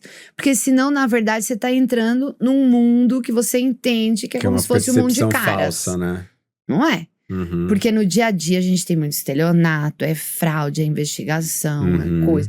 Então, assim, tem muita coisa que é bem diferente dos seriados americanos. Bem diferente. Não é? Entendeu? Sim. Então, e eu sempre brinco, tem um seriado que chama The Good Wife. Sim, eu vi, já assisti. E lá tem uma moça que chama Kalinda, que é uma investigadora. Sabe aquela investigadora que descobre tudo? Que eu vi. Falei, gente, eu queria uma Kalinda no meu Quero escritório. uma Kalinda. Ela sabe tudo, ela descobre tudo, ela consegue tudo. Não tem isso, entendeu? A gente tem que… É muito difícil, as coisas são duras. Os temas são muito angustiantes. Áridos, né? Áridos, angustiantes. Não é, por exemplo, o advogado que vai fazer um M&A, chegam pra ele e falam, olha, nós temos esse negócio, a gente quer juntar assim, a gente quer juntar assado, a gente quer mudar, a gente quer fazer assim. São projetos pro futuro. A nossa área é problema do passado. É bucha. Entendeu? É angústia. E no fim da linha, o que as pessoas enxergam é cadeia. Então isso é muito difícil. Você tem que estar muito com vontade. Então, assim, quem quer entrar nessa área, a primeira coisa vai entender o que é o Código Penal e os crimes que nós temos no Brasil. Segundo, saiba o que é processo penal. Porque processo penal é muito diferente desse glamour todo que a gente vê. E acho, te ouvindo, me corrija se eu estiver errado, que quando você olha para essa questão da gestão dos clientes e, obviamente, dos casos, dessas relações, como você tá muitas vezes com nervos à flor da pele, você tem que ter uma capacidade de gerenciar expectativas, anseios, angústias. Eu não sei, eu vi uma frase, não sei mas eu vi uma terapeuta falando, a Brené Brown, e ela tava falando um negócio que eu sempre tive muita dúvida, porque eu choro vendo propaganda, assim. Eu também sou. Eu choro vendo The Voice, assim, eu sou esse ser humano. Eu não conseguiria ser terapeuta, porque eu quero abraçar a pessoa, eu quero, vem cá, pelo amor de Deus, vou te dar um colo. E ela falou um negócio que eu achei super interessante, porque eu sempre falei, cara, como é que é esse negócio, né? E ela falou, olha, ela não tava respondendo pra mim, né? Mas ela tava respondendo uma entrevista que ela tava falando, você tem que, óbvio, se envolver, mas você olha de uma cerca. Sim. Porque se você envolve demais, você começa a perder a capacidade de ajudar aquela pessoa, porque você começa a se envolver demais no negócio. Como é que você enxerga isso? Isso é muito verdade na advocacia criminal. E assim, eu enxergo a minha carreira, o momento em que eu fiz um upgrade em relação a essa separação. Porque no começo, a gente não faz. Sim. Então você vai… É uma carga. É uma carga muito grande, né? Depois você começa a fazer e mais. Você começa a entender o seguinte… A vida é daquela pessoa. Então, assim, eu tô ali pra ajudar, pra estar junto, pra fazer instrumentar, pra que seja distribuída a justiça da melhor forma e tudo. Mas a vida continua sendo dele, não é minha. Entendeu? Senão você leva tudo. E tem uma questão que eu vejo muito forte, que é… Eu não tenho como resolver o problema do outro a qualquer custo. Existe um limite. Perfeito. E esse limite eu tenho que deixar na mesa desde o primeiro momento. Perfeito. Entendeu? Porque eu não estou aqui para entregar a resposta e o resultado da forma como o cliente vem me pedir. Então, também faz parte um pouco desse amadurecimento de dizer, olha, eu vou estar com você, mas pode dar errado. Então, assim, e é óbvio, a gente tem clientes que estão ali na fila do PS. Mas a gente tem cliente que tá na UTI há 40 dias já, entendeu? Então, você tem que saber lidar com tudo isso. E eu brinco hoje, eu já chego pro cliente e falo, esse caso é de UTI. Então, assim, a gente já sabe disso. Gestão entendeu? de expectativa, né? Mas, É mas você sabe o que a gente também faz? Porque, obviamente, o que eu faço, óbvio que eu quero que os clientes tenham resultado no curto prazo, mas é uma Sim. construção. Eu falo, agora eu não vou vender para você.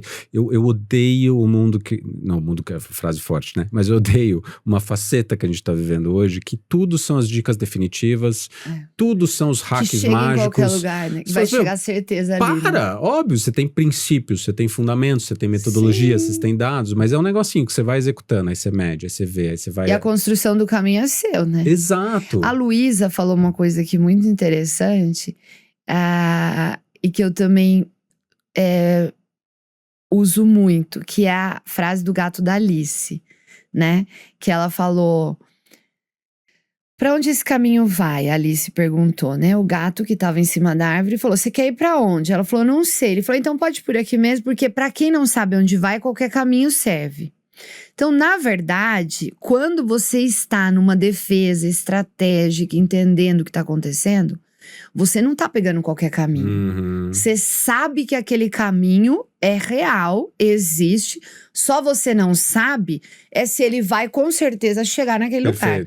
Perfeito. Mas, e eu vejo isso muito no processo que você coloca em todos esses podcasts que eu ouvi, muito isso. Fala assim, você dá instrumento para construir o caminho. Uhum. Agora, é óbvio que nós estamos querendo chegar num lugar que pode ser que não seja daquele jeito. Sim, Mas eu tenho consciência que eu tô andando naquele caminho. perfeito. Né? Não é que eu isso tô aí. pegando qualquer caminho. É isso aí. Eu tô instrumentalizando um caminho que é esse, né? E hoje o que eu vejo é muito o que você falou. As pessoas não querem construir caminho. Elas querem a estrada Castelo Branco até o final da linha, entendeu? Ali, Não existe isso. Não existe. Sim. E não existe não só no trabalho com o cliente, como não existe dentro dos escritórios. Quando você quer ter uma estrutura ou você quer estar com alguém, seja onde for, você vai ter que cuidar do seu jardim. Você vai ter que olhar se a folha está seca, se tem água, se vai precisar de sol, onde que eu vou colocar e coisa. E é infinito. É infinito. Não tem fim. Esse caminho é um caminho que a gente tem que cuidar.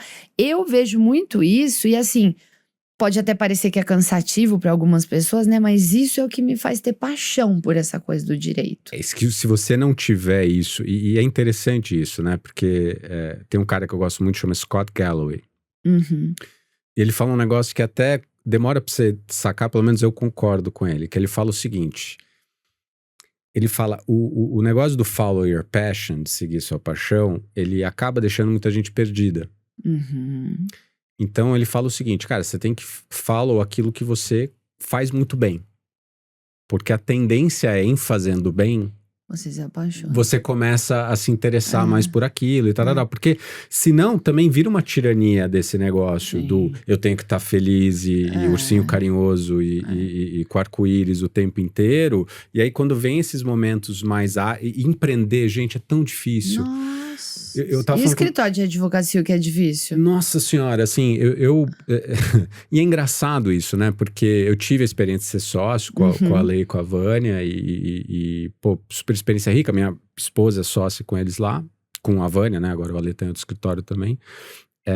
Mas é engraçado que quando foi solo, eu não sei se o negócio de ser eu comigo mesmo e aí ser pro bem e pro mal... É difícil. Aquilo tá nas suas costas, tá dependendo de você. E essa montanha-russa que é. Sim. Porque, né, recentemente eu falei, mas pra você é fácil, porque você tá num oceano azul e você já foi um dos... Eu falo, cara, você tá vendo a foto. Exato. Você tá vendo a foto, bichão. Não é pra ninguém, assim, né? você tá vendo a foto, porque... E outra, mesmo ainda tendo muito espaço dentro do que eu faço, né? A gente realmente foi um dos percussores e de posicionamento, mas mesmo assim não é um tipo de cliente, um tipo de atuação que é simples. E nem eterno, né? Total. Porque você tem que estar o tempo inteiro olhando. Eu falo que o meu maior cartão de visita é como eu vendo, né? No final do dia. Porque como é que eu vou? Eu brinco, né? O cara vira, não dá pra você fazer, porque eu já tive de tudo, né? Não dá pra você fazer por tanto. Aí a minha vontade, óbvio que eu não faço isso, porque você tem que ter empatia e diplomacia. Falar assim, cara, você tá me chamando pra te ajudar a vender melhor. Como que eu vou fazer isso se eu fecho com você esse desconto que você me pediu sem nenhum embasamento de, sei lá, redução de escopo ou né, alguma coisa que justifique aquilo que a gente tá fazendo, né? Sim. Com que cara que eu vou chegar na frente de você e falar que você tem que negociar pra tua galera? Então é um negócio muito... Ele não deveria me contratar se eu topasse esse desconto.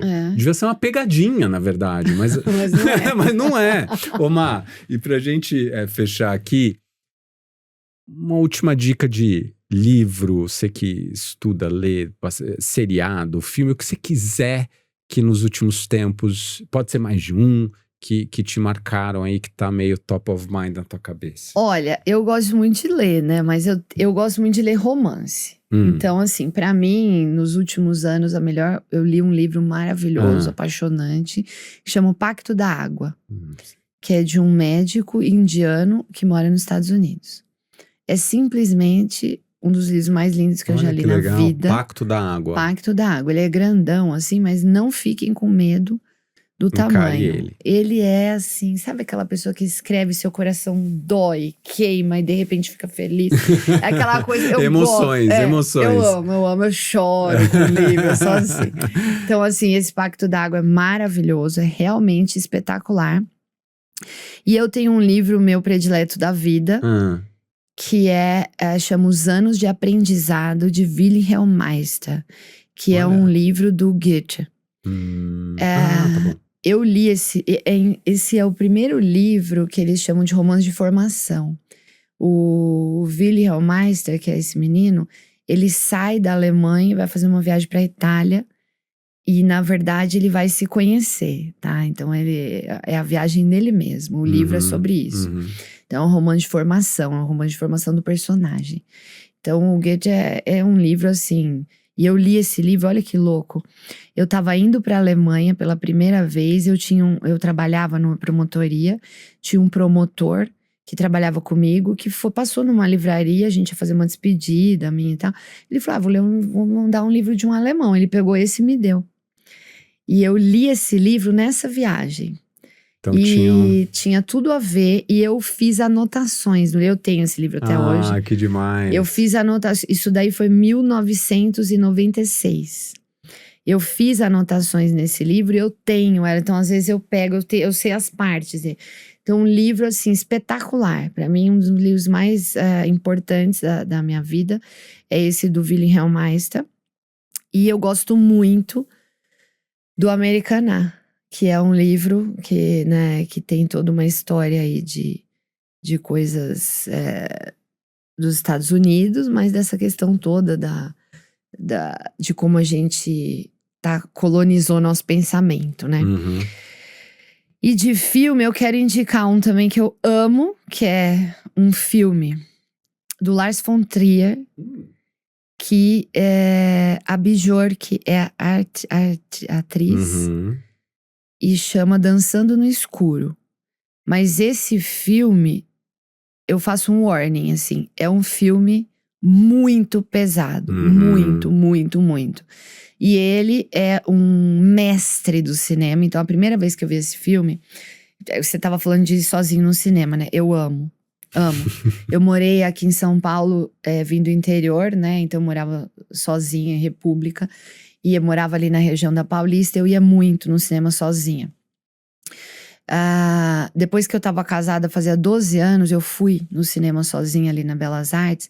Eu não conseguia parar de chorar, porque eu percebi que fazia tanto tempo que eu não me encontrava com aquela pessoa minha, entendeu? Que eu falei, o que eu preciso disso? E aí, depois disso, várias coisas eu fui pensando em retomar, né? Mas eu amo ir no cinema sozinha. E eu assisti esse filme lá na Belas Artes, que era ali na esquina que tem ainda, né? Mas mudou de nome. Na hora que terminou o filme, eu não sentia minhas pernas. Eu não conseguia levantar. Porque o Lars von Trier, ele é um cara muito bom de filme. Ele te traz pra uma situação de angústia que te envolve naquilo. E você vira quase que a personagem. Então é um filme maravilhoso que fala sobre direito penal também. A função do direito penal, como que... e eu gosto demais dele. Eu acho que ele é um artista muito, muito espetacular para fazer filme, né? Então, e tem esses novos, né, desse do último Oscar também. Eu gostei muito de um filme que é muito pesado também. Eu gosto de filme pesado. Eu tô vendo. Mas é maravilhoso, que chama A Menina da Agulha. É uma história das mulheres na Polônia no início do século XX. E sabe aquele filme que a dignidade humana estampada na tela, assim, sabe? É um negócio… É muito chocante, é um filme muito pesado, angustiante, assim, de doer o coração mesmo. Mas é um filme realidade, sabe? Eu gosto dessa coisa. E tem um negócio que eu gosto, que eu acho que isso tem a ver com a minha vontade também, de uma paixão pelo direito penal. Eu sou encantada com a humanidade, sabe? Eu sou encantada com a dignidade humana, eu sou encantada com a situação humana, as questões que envolvem a humanidade, sabe? Então, e é interessante você trazer isso, né? Eu acho que num lugar um pouco mais mainstream, assim, eu assisti com a minha esposa o seriado que todo mundo ficou falando da adolescência, né? Eu vi também. E eu falei pra ela, assim, além o que todo mundo falou, nada, tô falando óbvio aqui, aquele negócio de eles fazerem um one take, né? Sim. Que além de todo esforço, assim. Mas tem um negócio que eu sempre falei pra ela que é eu achei genial, assim, eles preservarem o silêncio nas cenas. E eu vi o Selton Mello falando sobre isso. Ele tava naquela sessão de terapia que ele dirige. E tinha uma cena que a pessoa ia fazer um café. E é muito louco como você tem uma tendência a querer preencher o silêncio. E ele falou, e ele tava dirigindo, eu não sei onde que eu vi isso, ele tava falando, não, deixa o café seguir. Deixa o café seguir. Porque você tá refletindo, você tá num momento de reflexão. Então, eu acho que isso tem tudo a ver, até pra gente ir caminhando aqui pro final, que… enfim, eu sei que nossas vidas são super corridas, etc. Mas… e que a gente vê as coisas aceleradas e ouve as coisas aceleradas. E eu também faço isso muitas vezes. Eu confesso que eu… ouvir podcast em 1,5 pra mim de velocidade já estraga um pouco. E sabe o que eu percebi? Eu ouço acho que em 1,2. E teve até alguém que me conheceu, não me conhecia, falou assim, cara, eu vi te falando e eu achei que você fala muito lerdo. Porque a pessoa me ouvia só acelerado. Eu falei, acho que você fala muito lerdo. Eu falei, desculpa. Eu tenho um pouco de coisa… Eu acho que eu vou estar desrespeitando a pessoa no podcast se eu colocar um e-mail, sabe?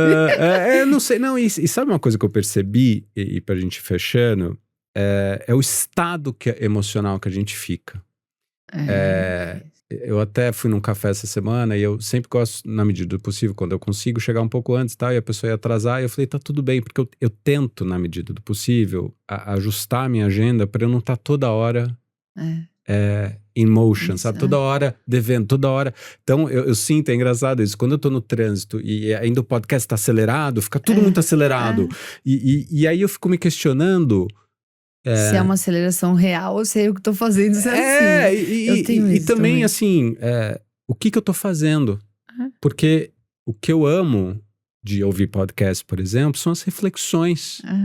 Então eu falo, cara, então tem vezes que eu pauso, sabe? A pessoa falou um negócio, eu falo, puta, cara, eu pauso, eu gosto de ouvir no trânsito, né? Sim, tal, não sei o que lá, e você volta. Então, eu acho que dentro de todo esse negócio, além do tema do seriado, obviamente, como pai, me pegou muito, a gente discute lá em casa bastante e tal. O negócio de ser one shot, que te traz pra dentro, acho que foi isso que me pegou, né? De você tá lá dentro da viatura e se colocando no lugar Você tem que ver o Lars von Trier. Eles fazem parte desse movimento, que era um movimento do cinema dinamarquês. Que eles pegavam a câmera, tipo, e… botavam na cara. Tem um que chama Festa de Casamento, é espetacular. Só que são todos filmes assim. Você tem que estar no estado emocional. Não é pra domingo à noite. É pra ver à tarde, que senão você começa a semana já. Exatamente. Uma super obrigada. Deixa eu só te falar uma coisa. Eu acho que a gente voltou aqui pro nosso começo, que é aquela questão da ação e reação de um tempo, né? Que a gente tem aqui no meio. Porque quando a gente acelera o negócio, quando você acelera a coisa, você vai ouvir mais, a gente acaba não tendo essa oportunidade. Você tá sempre pulando. Você tá sempre reagindo. Tá sempre reagindo. E aí você fala, putz, tem hora que precisa, né? Eu não posso também, tenho que responder. Mas eu preciso saber que Onde isso… alocar. eu preciso saber.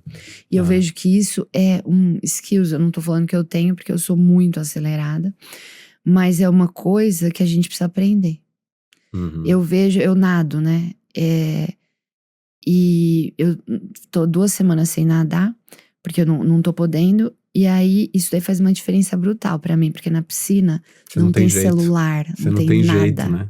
Você Então, tá eu você fico com você uma mesmo, é hora uma lá. meditação, né? Faz todo Minha sentido. cabeça volta ao normal, entendeu? Então você percebe que essa aceleração não é um negócio que só o ambiente te impõe, mas é a gente que se impõe também. Mas né? você sabe que eu sempre fui muito premiado pela minha capacidade de execução na vida. E meu terapeuta uma vez falou um negócio pra mim, ele falou, Bruno, um carro que tá indo a 200 km na estrada, ele realmente chega mais rápido, mas o motor também funde. Então, É isso mesmo. esse negócio de saber quando brecar, dar uma descansada na beira da estrada é super importante. Até pensar, né? Ver que árvore que tá ali, né? Exato. Querida, super obrigado Muito por ter obrigada vindo. a você, Fiquei eu muito amei. feliz que você topou o convite. Eu falei até pra minha esposa que ela ia viajar hoje de manhã, ela ia viajar na hora do almoço. Eu falei que tava super animado, porque eu sabia que ia ser uma energia gostosa. A gente nem vê o tempo passando, então só tenho que te agradecer. Eu que te agradeço. Muito bom estar com você de novo e dizer dessa oportunidade, porque que nem eu te falei. Tem uma semana que eu tô pensando nessas coisas e vendo. E isso tá sendo muito importante pra mim. Um momento que eu precisava disso, sabe? E eu não acredito em coincidências, Sim, né? eu também não. A gente já tinha falado de fazer isso daqui em outro momento, né? Que eu não consegui, porque eu tava com a gente. E aí, assim, veio agora, que é um momento que eu tô muito… Assim, um momento que casou muito eu tá pensando nisso. E pensando nas coisas. E o seu podcast é muito legal. Ah, obrigado. Eu adorei todos os episódios que eu assisti. E achei que as pessoas foram escolhidas. Eu até fiquei meio assim, falei, gente, eu tô ali, o que eu vou falar? Tipo, as pessoas muito, assim, muito interessantes e coisa. Eu falei, nossa, muito legal, Bruno, muito legal mesmo. Obrigado. Muito parabéns. Você ouviu Vendendo Valor, um podcast da Strums com apoio da ESPM.